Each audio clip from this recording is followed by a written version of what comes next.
messages ari kuita kudira social media, especially X. Pari kuonekwa kunzi people vakutanga kutosenda messages ekuti rest in peace to these serving generals, to these retired generals, to these members of the JOC. Panguva inoi achiti these service chiefs vatendera kuuya kuBrigade Farm. Panguva inoi vanotanga kutoti aiwa, we know kuti history repeats itself. Tamirira kuzongonzwa ngonzi ningi akusina anenge waenda. So zvirongoita mamwe generals around 52 who took part in November 2017. Sara pina mashikomla libwa panguva ino. Tolwa subscribe wa like watonda bell icon. President until 2030 wamupona this end no blanyira chiti. Rest in peace to these men. They have been tricked by Mnangagwa. He did the same in 2017.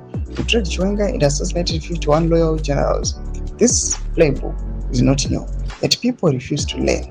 If you keep 3 passes, every one of you will be retired, then eliminated. Watch closely. Ndo mashiko anoita kupanapa nevakomana ve-under 2030 muri Zimbabwe azvipere mushe. You have seen these pictures ema generals vari kuBrigade Farm. Chitiko chekuti aiwa nyika neruzhinji rweZimbabwe harinonyanya kutaura zvakawanda, but kungotarira kungoti regai tizoona zviri mberi. Topinda macomments, vamwe vari kupinda vakachikomera vachiti kuvadii kuita meeting kuState House, why kufarm? They will learn the hard way. Vamwe vachiti are you expecting Cap 3 to pass through? Seems we have no hope of emancipation. Vanopinda vachiti ngazvipere zvakadhakwa izvi. Amwe vanopinda vanyora vachiti definitely achitenderana kumashuwo ekuti aiwa vakomana ava vari panguva yakaoma and havana chekuita.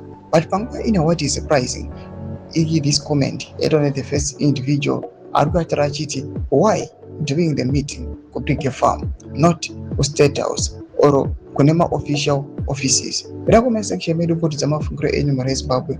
Munoti kudii pamusoro these developments ari kusiya vanhu vese vasina remuromo remukanwa. Vira comment section medu, musango subscribe or like, watch it on the bell icon.